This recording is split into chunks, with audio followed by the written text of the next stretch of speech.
This is exercise 2 for the sketch offsets and fillets features lesson.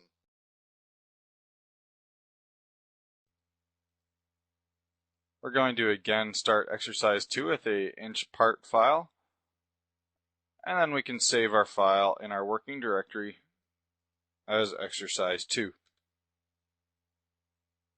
I'm going to create this part file on the front plane, so let's select the front plane and select sketch, and we'll start by using a center rectangle.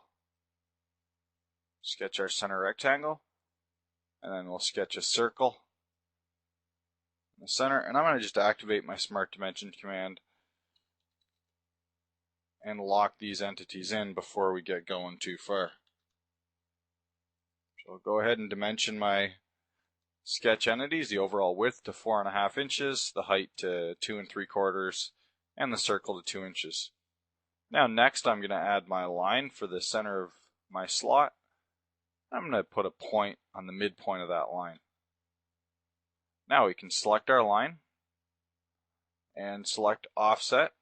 We want to do a 1/8 offset, again bidirectional, and we're going to cap the ends with arcs. So create our slot, we can select OK. Now you'll see I forgot to add the make construction to the centerline geometry, but it's very easy. Just select that line, and we can go over to the sidebar here and add a for construction under the options.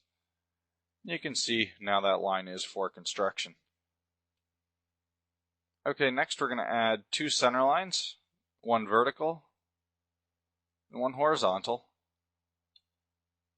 And we will now select our slot and the vertical center line and create a mirror. So we want. Now you'll see that because I selected 2 center lines, the mirror did not work. So it's asking me to tell it exactly which center line I want to mirror around. And that's this vertical one here. Select OK. And again, I'm going to select the mirror, and we want to mirror these entities about this horizontal line, and we can select OK.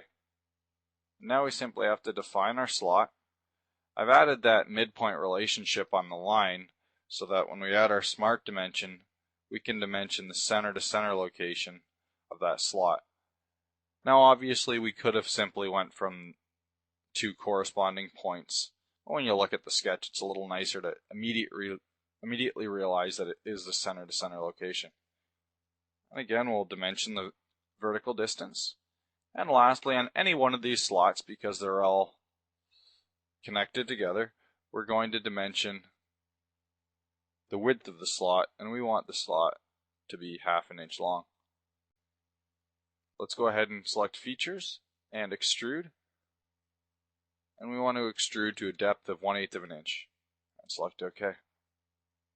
And that concludes exercise 2.